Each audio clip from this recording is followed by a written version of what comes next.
الحمد لله وكفى وسلام على عباده الذين اصطفى أما بعد أعوذ بالله من الشيطان الرجيم بسم الله الرحمن الرحيم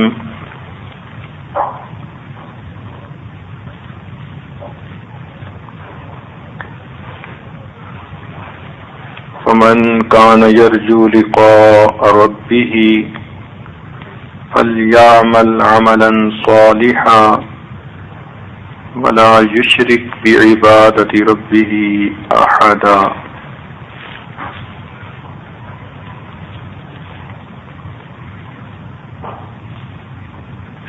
سبحان ربك رب العزة عما يصفون وسلام على المرسلين والحمد لله رب العالمين اللهم صل على سيدنا محمد وعلى آل سيدنا محمد وبارك وسلم اللهم صل على سيدنا محمد وعلى آل سيدنا محمد وبارك وسلم اللهم صل على سيدنا محمد وعلى آل سيدنا محمد وبارك وسلم گزشتہ کل کے بیان میں یہ بات پیش خدمت کی گئی تھی کہ اللہ رب العزت نے ہر انسان کے لیے آخرت کے دو مکان تیار کیے ہیں، ایک جنت میں، دوسرا جہنم میں۔ اگر یہ نیک اعمال کرے گا، ایمان کے ساتھ دنیا سے جائے گا، اللہ رب العزت اسے جنت کا مکان عطا فرمائیں گے، اور اگر یہ دنیا کے اندر ایمان سے محروم رہا یا ایمان تو لایا مگر غفلت کی وجہ سے گناہوں میں پڑا رہا، گرا رہا اور بغیر توبہ کے مر گیا، تو ان لوگوں کو جہنم کا مکان دیا جائے گا۔ جہنم وہ جگہ ہے جس کو اللہ رب العزت نے مجرم نافرمانوں کی سزا کے لیے بنایا۔ جنت وہ جگہ ہے جس کو اللہ نے اپنے پیاروں کے انعام کے طور پر بنایا۔ اب یہ ہماری زندگی کی ترتیب ہے کہ ہم جنت کے راستے پہ جا رہے ہیں یا جہنم کے راستے پہ جا رہے ہیں۔ ایک بزرگ فرماتے تھے، اے دوست، تیرا اٹھنے والا ہر قدم یا تجھے جنت کے قریب کر رہا ہے یا تجھے جہنم کے قریب کر رہا ہے۔ اگر اللہ رب العزت کے حکموں کو ماننے کے لیے اٹھ رہا ہے تو جنت کے قریب، اور اگر گناہوں کے لیے اٹھ رہا ہے تو جہنم کے قریب۔ تو ہماری زندگی کی ترتیب سے پتہ چل سکتا ہے کہ ہم کس راستے پہ چل رہے ہیں۔ دو راستے بہت واضح ہیں۔ ایک راستے پر نبی علیہ السلام کی سنت والی زندگی کو اپنانا پڑتا ہے، باپردہ زندگی گزارنی ہوتی ہے، پاک دامنی کی زندگی گزارنی ہوتی ہے، سچی اور سچی زندگی گزارنی ہوتی ہے، اچھے اخلاق والی زندگی گزارنی ہوتی ہے۔ ایسے لوگ جنت کے راستے پہ چل رہے ہیں۔ اور دوسری زندگی بے پردگی کی زندگی، بے حیائی کی زندگی، ٹی وی، گانا بجانا، ان میں مصروفیت کی زندگی، ادھر ادھر کے تعلقات جوڑنا، آخرت کی طرف سے بالکل غافل رہنا، دنیا میں اپنی خواہشات شہوات کو پورا کرنے کے لیے بدمست ہونا، یہ جہنمیوں کی زندگی ہے۔ اب فیصلہ ہم نے کرنا ہے کہ ہماری منزل کون سی ہونی چاہیے۔ اگر کسی عورت سے پوچھا جائے کہ دو مکان ہیں اور جو مکان خریدنے کے لیے آپ زور دے رہی ہیں تو بتاؤ ان دونوں میں سے کون سے مکان میں آپ جائیں گی؟ ایک مکان میں گلشن ہے، پھل پھول ہیں، باغات ہیں، نوکر چاکر ہیں، محل نما ہیرے موتی کا مکان بنا ہوا ہے، خوشبوئیں ہوں گی، نہریں ہوں گی، ماں باپ، خاوند، بچے، بہن، بھائی، سب کو تمہیں ساتھ لے جانے کا اختیار ہوگا، انبیاء کا دیدار ہوگا، اللہ رب العزت کا دیدار ہوگا، تمہاری ہر خواہش وہاں پوری ہوگی، مگر اس کی قیمت یہ ہے کہ تم اپنی زندگی میں کوئی گناہ نہ کرو۔ اور دوسرا مکان وہ ہے کہ جو تاریک کوٹری ہوگی، جن بھوت سے زیادہ ڈراؤنے فرشتے ہوں گے، تنہائی ہوگی، نہ خاوند پاس، نہ بچے پاس، نہ ماں باپ پاس، بھوک ہوگی، پیاس ہوگی، پسینہ ہوگا، بجلی کے کڑکنے کی آوازیں ہوں گی، تمہارا رنگ کالا ہوگا، آنکھیں نیلی ہوں گی، بدبودار لباس پہنو گی اور آگ کے اندر روسٹ ہوتی رہو گی۔ اب دونوں مکانوں میں سے تمہیں کون سا مکان چاہیے؟ یہ دوسرے مکان کے بارے میں شرط یہ ہے کہ تم اپنی خواہشات دنیا میں پوری کر لو، جی بھر کے اپنی حسرتیں مٹا لو، لیکن یہ 30-50 سال کی بات ہے، پھر تمہیں اس مکان میں ہمیشہ ہمیشہ رہنا پڑے گا۔ تو کوئی بھی عقل مند عورت اس جہنم کے مکان میں جانا کبھی بھی پسند نہیں کرے گی، یہی چاہے گی کہ میں تو جنت میں جاؤں، میں تو دنیا میں اپنے بچوں کے بغیر رہ نہیں سکتی، خاوند سے جدائی کا سوچ نہیں سکتی، ماں باپ سے دور ہونے کے بارے خیال ذہن میں نہیں لا سکتی، میں جہنم کے مکان میں ہرگز نہیں جانا چاہتی کہ میں ان سب نعمتوں سے محروم ہو جاؤں گی۔ تو معلوم ہوا کہ ہر انسان کا دل یہی چاہتا ہے کہ مجھے رب رحمان کے قرب میں جنت کا مکان مل جائے اور ہمیشہ ہمیشہ میں اپنی چاہتوں کو وہاں جا کر پوری کر لوں۔ تو گویا زندگی میں ہمیں آخرت کو سامنے رکھ کر اپنی زندگی کی ترتیب بنانی ہے۔ جہنم کے عذاب کو برداشت کرنے کا حوصلہ ہم میں سے کسی بھی میں بھی نہیں ہے۔ ہم تو اتنے ناز نعمت کے پلے ہوئے بندے ہیں کہ دھوپ کی گرمی برداشت نہیں ہوتی، ہم سے جہنم کی گرمی کہاں برداشت ہوگی۔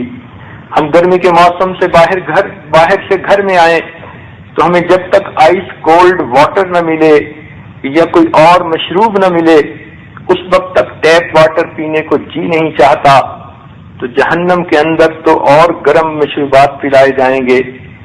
ہم تو 2 آدمیوں کے سامنے کی ذلت رسوائی برداشت نہیں کر سکتے، قیامت کے دن سب انسانوں کے سامنے ذلت رسوائی کیسے برداشت کریں گے؟ تو سچی بات تو یہی ہے کہ ہمیں اللہ رب العزت سے جنت کو طلب کرنا چاہیے اور جہنم سے اللہ کی پناہ مانگنی چاہیے۔ یہی دعا ہے جو نبی علیہ الصلوۃ والسلام نے سکھلائی، اللہم انی اسألک الجنہ، اے اللہ میں جنت کو طلب کرتی ہوں، فاعوذ بک من النار، اور اے اللہ میں جہنم کی آگ سے تیری پناہ چاہتی ہوں۔ جب آپ یہ دعا کثرت سے مانگیں گی تو پھر آپ کو اپنی زندگی کی ترتیب کو دیکھنا ہوگا۔ اس لیے ہم نے ایک کاغذ پر جو کبیرہ گناہ انسان کرتا ہے ان کی فہرست بنا دی ہے۔ آپ سب اس فہرست کو تنہائی میں بیٹھ کر اپنے سامنے رکھیں اور سوچیں کون سے گناہ میں کرتی ہوں، کون سے گناہ نہیں کرتی۔ جو نہیں کرتی اس پر اللہ رب العزت کا شکر ادا کریں، اور جو گناہ کر بیٹھتی ہیں ان پر نشان لگا کر ان سے باقاعدہ توبہ کریں۔ جب آپ سب گناہوں سے باقاعدہ توبہ کر لیں گی تو گویا آپ کی اللہ رب العزت سے صلح ہو جائے گی، پروردگار عالم آپ کے پچھلے گناہوں کو معاف فرما دیں گے اور آئندہ آپ کے اعمال کا اجر بڑھا دیں گے۔ یہ راستہ ہے اللہ کی رضا والا راستہ۔ جس طرح تنہائیوں میں چھپ چھپ کے انسان گناہ کرتا ہے، اس کو چاہیے کہ اسی طرح تنہائیوں میں بیٹھ کر اپنے گناہوں کو یاد کرے اور چھپ چھپ کے اللہ کے سامنے روئے، معافیاں مانگے کہ پروردگار میرے گناہوں کو معاف فرما دیجئے۔ لہذا اس فہرست کو فقط ایک کاغذ نہ سمجھنا، بلکہ یوں سمجھنا کہ ہمیں ایک ترتیب بتائی گئی ہے کہ کس طرح ہم جنت میں جا سکتی ہیں اور جہنم سے ہم پناہ حاصل کر سکتی ہیں۔ جب تک انسان گناہوں کو نہ چھوڑے اسے اللہ کا قرب حاصل نہیں ہو سکتا۔ ذہن میں رکھ لینا، دل کے کانوں سے سن لینا، اللہ رب العزت پاک ہیں اور گناہوں کی نجاست ہوتی ہے۔ جس انسان کے بدن پر گناہوں کی نجاست لگی ہوگی یہ ناپاک انسان اللہ کے ساتھ واصل نہیں ہو سکتا۔ اس پاک ذات کے ساتھ واصل ہونے کے لیے انسان کو نجاست سے پاک ہونا پڑتا ہے، لہذا گناہوں سے معافی مانگنی انتہائی ضروری ہے۔ یوں سوچئے کہ اگر 17 کبیرہ گناہ لکھے گئے تو ہم اللہ رب العزت سے 17 قدم دور کھڑے ہیں۔ اگر ہم 17 گناہ کرتے ہیں، اگر ان میں سے ہم نے کچھ گناہ چھوڑ دیے تو ہم اتنا قریب ہو گئے۔ جس نے 15 گناہ چھوڑ دیے وہ 15 قدم قریب ہو گیا، جس نے 17 گناہ چھوڑ دیے وہ اللہ رب العزت کے ساتھ واصل ہو گیا۔ تو اس کاغذ کے آئینے میں ہم اپنی حیثیت دیکھ سکتے ہیں کہ ہم اللہ رب العزت سے کتنے دور ہیں یا کتنا قریب ہیں۔ خوش نصیب ہیں وہ عورتیں جو اپنی زندگی کو سب گناہوں سے بچائیں اور سچی معافی مانگ کر اپنے رب کو منائیں۔ رمضان مبارک کے چند دن باقی ہیں، ویسے بھی یہ عشرہ مغفرت کا عشرہ ہے، اس میں اپنے گناہوں کو معاف کروا لیجیے۔ ایک مرتبہ جبریل علیہ السلام نے بد دعا کی، برباد ہو جائے وہ شخص جس نے رمضان کا مہینہ پایا اور اس نے اپنی مغفرت نہ کروائی۔ نبی علیہ السلام نے اس دعا پر آمین کہہ دی۔ اب یہ ہمارے لیے بڑی اہم بات ہو گئی۔ آپ خود سوچیں، کسی ماں کے نالائق بیٹے کو اگر کوئی بد دعا دے تو ماں اس کو برا سمجھتی ہے، میرے بیٹے کو بد دعا کیوں دے رہا ہے؟ لیکن نبی علیہ السلام تو ماں باپ سے بھی زیادہ امت پر شفیق۔ جبرائیل علیہ السلام نے جب بد دعا کی تو نبی علیہ السلام نے آمین کی مہر لگا دی۔ یہ کیسے ہو سکتا ہے ماں کے سامنے کسی بچے کو بدبخت کہا جائے اور ماں آمین کہہ دے؟ یہ تو کبھی نہیں ہو سکتا۔ تو اللہ کے محبوب نے آمین کیوں کہی؟ معلوم ہوا رمضان میں اتنی آسانی سے بخشش ہو جاتی ہے کہ جو ذرا بھی اپنی نیت بنا لے اور توبہ کی اوپر آمادہ ہو جائے، اللہ رب العزت کی رحمت بہانے ڈھونڈتی ہے اور اس انسان کی بخشش کر دی جاتی ہے، اور بخشش سے محروم وہی رہتا ہے جو حقیقتاً محروم ہوتا ہے۔ اس لیے نبی علیہ الصلوۃ والسلام نے آمین کہہ دی۔ اب سوچنے کی بات ہے، اول تو اپنے گناہوں کا بوجھ سر پر بہت ہے، اوپر سے اگر نبی علیہ السلام کی بد دعا بھی ہمیں لگ گئی تو پھر ہمارا کیا بنے گا؟ اس لیے ان چند دنوں کے اندر اپنے رب سے گناہوں کو بخشوا لیجیے۔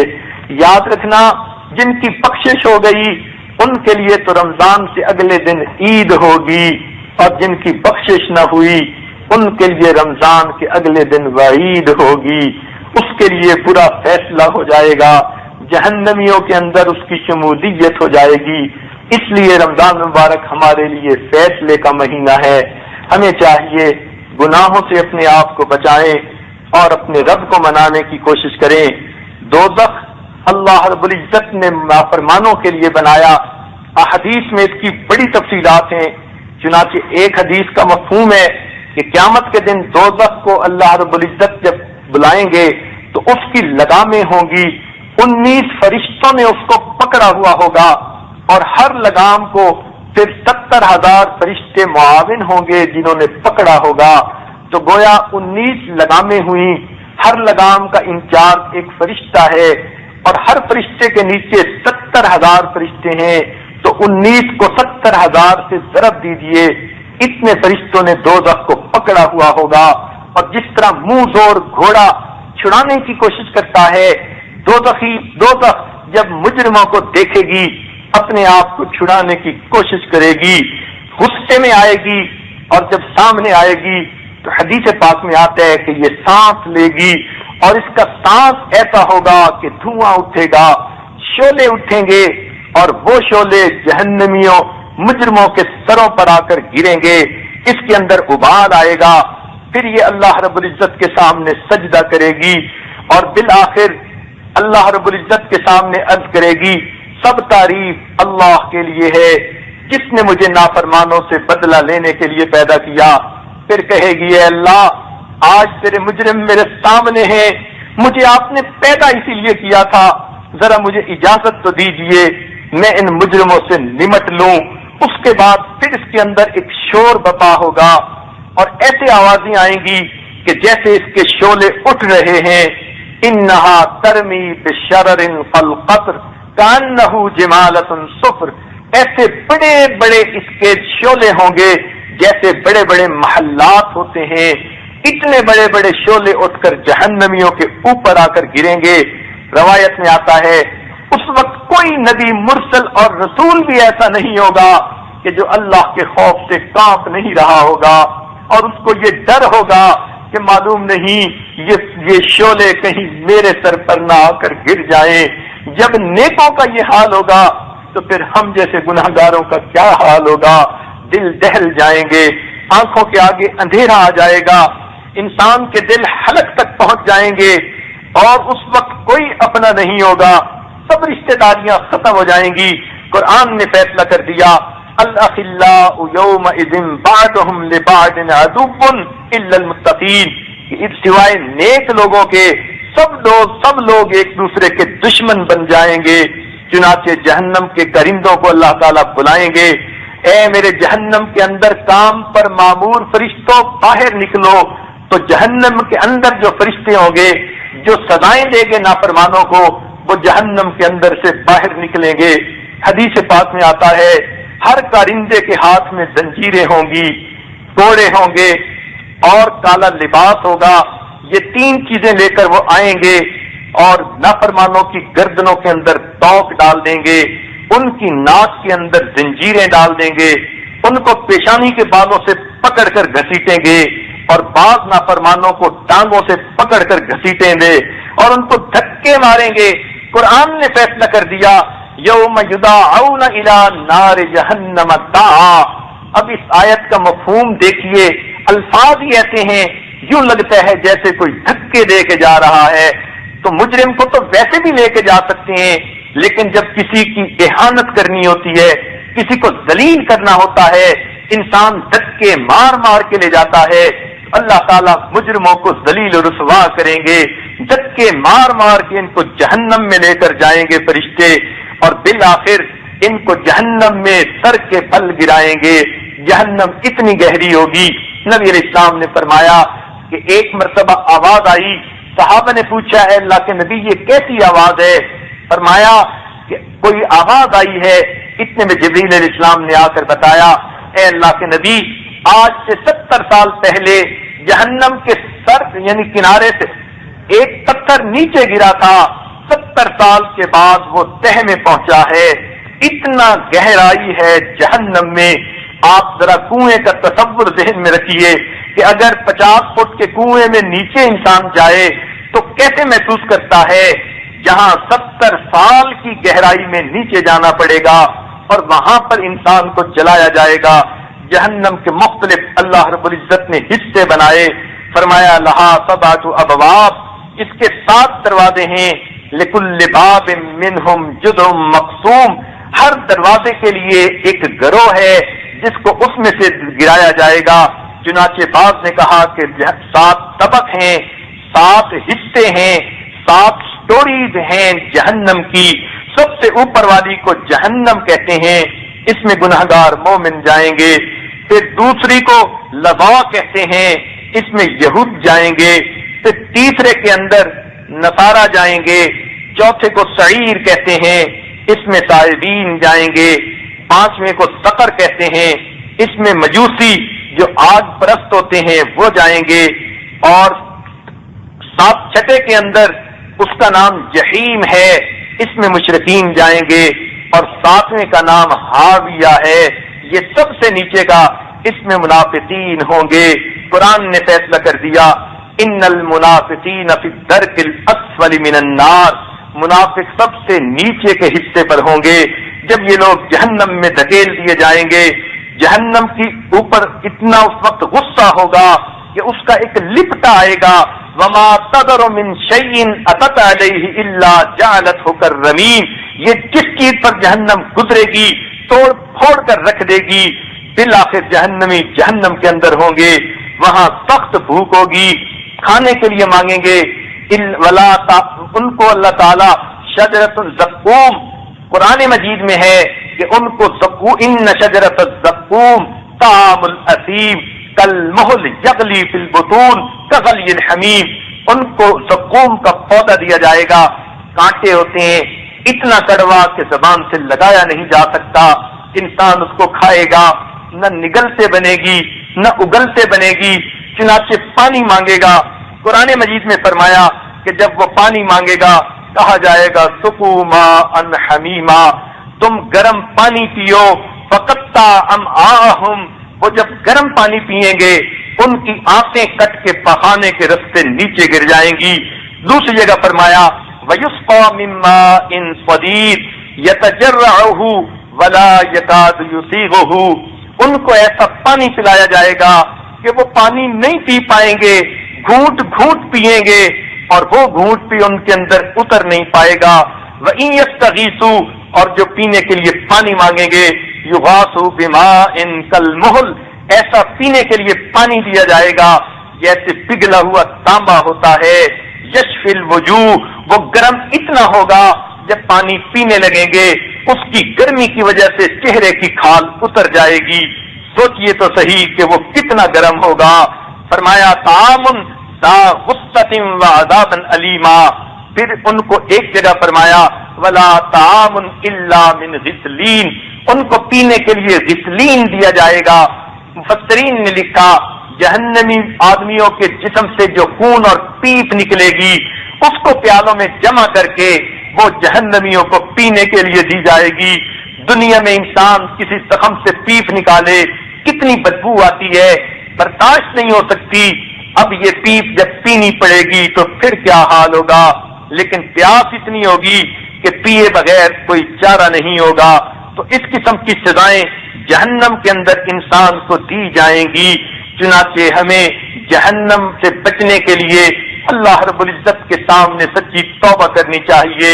ایک حدیث پاک حافظ شمس الدین ذہبی رحمت اللہ علیہ نے اپنی کتاب الکبائر میں نقل فرمائی ہے، جس سے پتہ چلتا ہے کہ کون کون سی عورتیں جہنم میں جائیں گی۔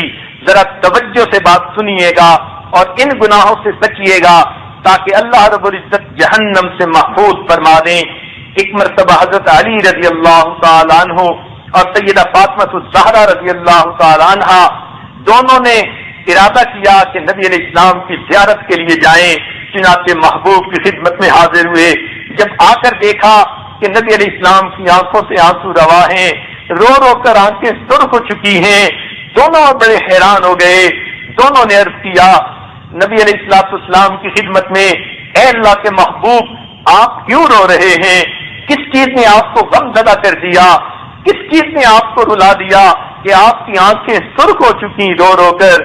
نبی علیہ السلام نے فرمایا میری پیاری بیٹی فاطمہ، میں اس وقت بیٹھا تھا، مجھے یاد آ گیا جب میں معراج پر گیا تھا تو میں نے اپنی امت کی کچھ عورتوں کو جہنم میں عذاب ہوتے ہوئے دیکھا تھا، مجھے ان کا خیال آ گیا اور اس وجہ میری آنکھوں میں آنسو آ گئے۔ پوچھا میرے ماں باپ آپ پر قربان ہو، بتا تو دیجئے کہ وہ کون کون سی عورتیں ہیں؟ تو نبی علیہ السلام نے فرمایا کہ میں نے پہلی عورت کو جہنم میں دیکھا، وہ اپنے بالوں کے ذریعے سے جہنم کے اندر لٹکی ہوئی تھی، آگ کے اندر جیسے روسٹ کرنے کے لیے مرغ کو سلاخ کے اندر پرو کے لٹکا دیتے ہیں، اس عورت کو سر کے بالوں کے ذریعے سے لٹکا دیا جائے گا۔ تو یہ لٹکی ہوئی تھی اور اس کا دماغ ہنڈیا کی طرح ابل رہا تھا اور اس کا جسم جل رہا تھا۔ اب ذرا سوچنے کی بات ہے کہ اگر کسی عورت کو بالوں سے پکڑ کے کھینچا جائے، اس کو لگتا ہے کہ جیسے بال سے کھوپڑی کی چمڑی ادھر جائے گی، اتنی تکلیف ہوتی ہے ذرا سے بال کھینچنے سے۔ جب عورت بالوں کے بل لٹکا دی جائے گی تو پھر اس کا کیا حال ہوگا، اور پھر اس کو اتنی گرمی محسوس ہوگی کہ اس کا دماغ انڈیا کی طرح ابل رہا ہوگا۔ نبی علیہ السلام نے فرمایا یہ وہ عورت ہوگی جو دنیا کے اندر پردے کا خیال نہیں کرتی ہوگی، اس کو بن سنور کر باہر نکلنے کا شوق ہوتا ہوگا، اچھے اچھے فیشن والے کپڑے پہن کر یہ اجنبی غیر محرموں کو دکھاتی ہوگی، اپنے طور پر یہ اپنے حسن کی زکات نکالتی ہوگی، لیکن پتہ اس کو قیامت کے دن چلے گا میں نے کتنا بڑا گناہ کیا۔ اس لیے یہ وہ عورت ہے جو دنیا میں پردہ کا خیال نہیں رکھتی تھی. ایک بات ذہن میں رکھ لیجئے، ایک چیز ستر ہوتی ہے اور ایک چیز پردہ ہوتا ہے. ستر عورت کے لیے سوائے چہرے کے، ہاتھوں کے اور پاؤں کے اور باقی سارا جسم ستر میں شامل ہے. اس لیے نماز کی حالت میں اس سب کو چھپانا عورت پر ضروری ہوتا ہے. اگر انسان کے چہرے، ہاتھوں کی ہتھیلیاں اور پاؤں، ان کے علاوہ جسم کا کوئی بھی حصہ نماز کے اندر تھوڑی دیر کھلا رہ گیا تو اس عورت کی نماز ہرگز قبول نہیں ہوگی. کئی عورتوں کو دیکھا نمازیں بھی پڑھتی ہیں مگر ان کے قمیص ہوتے ہیں جس کے بازو آدھے ہوتے ہیں اور بازو ننگے، نماز ہرگز نہیں ہوتی. کئی شلواریں پہنتی ہیں، ٹخنوں سے اونچی کر لیتی ہیں، یہ نیا فیشن نکل آیا، نماز بالکل نہیں ہوتی. کئی اتنا باریک دوپٹہ پہنتی ہیں، بال صاف نظر آ رہے ہوتے ہیں، ان کی نماز نہیں ہوتی. تو ستر کا کیا مطلب ہے کہ نماز کے اندر اپنے آپ کو اس طرح کپڑے موٹے میں چھپا لینا کہ چہرے، ہاتھوں اور پاؤں کے سوا جسم کا کوئی بھی حصہ نہ نظر آ سکے، یہ انسان کا ستر ہے اور اس کو چھپانا نماز میں ضروری ہے. ستر کے علاوہ ایک پردہ ہوتا ہے. پردہ انسان کے اور عورت کے جسم کے تمام حصوں کا غیر محرموں سے ضروری ہے. اس لیے فرمایا فَاسْأَلُوهُنَّ مِنْ وَرَاءِ حِجَابٍ. اے صحابہ، تم نبی علیہ السلام کی بیویوں سے کوئی چیز مانگنا چاہو تو تم پردے کے پیچھے سے مانگو. تو گویا نامحرم اجنبی سے پورے جسم کو پردے میں رکھنا یہ پردہ کہلاتا ہے، یہ حجاب کہلاتا ہے. تو ستر ہوتی ہے نماز میں اور حجاب ہوتا ہے غیر محرموں سے. تو غیر محرموں سے اپنے آپ کو چھپانا چاہیے.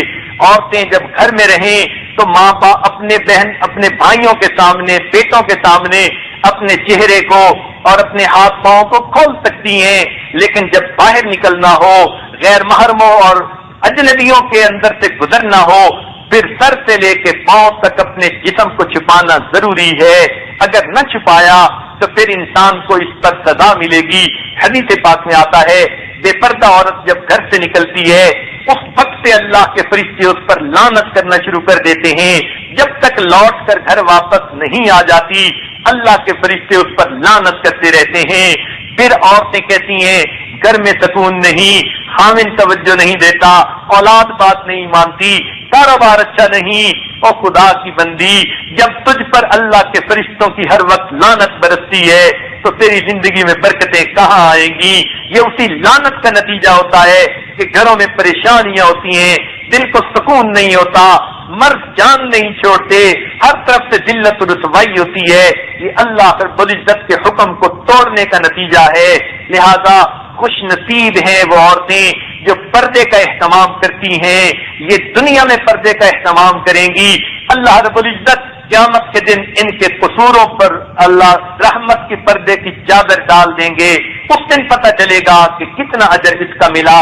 لہذا جو عورت ننگے سر بازار میں پھرتی ہے، بال لوگ دیکھتے ہیں، چہرہ دیکھتے ہیں، کئی تو سینہ کھول کے چلتی ہیں، اور آج کل تو بہت ہی بے پردگی بڑھتی جا رہی ہے. ایسی تمام بے پردہ عورتوں کے لیے فرمایا جہنم کے اندر ان کو بالوں کے ذریعے سے لٹکا دیا جائے گا. اب ذرا تصور تو کریں کہ کسی عورت کے بالوں کو اگر ہاتھوں میں پکڑ کے لٹکا دیا جائے تو وہ تو آدھا منٹ بھی نہیں لٹک سکتی. سمجھتی ہے میرے بال سارے کے سارے کھوپڑی سے اکھڑ جائیں گے، میری چمڑی ادھڑ جائے گی.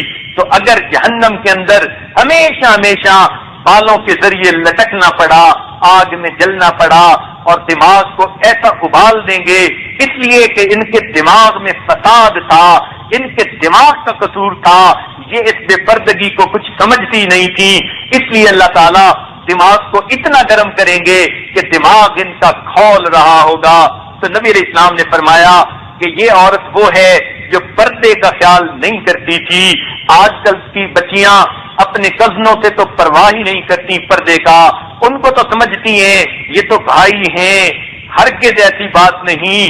یہ تو اللہ رب العزت کا فرمان ہے، جہاں تک محرم ہے وہ بھائی کی بات ہے، باقی چچا ذات، پھوپھی ذات، ماموں ذات یہ سب کے سب غیر محرم ہیں.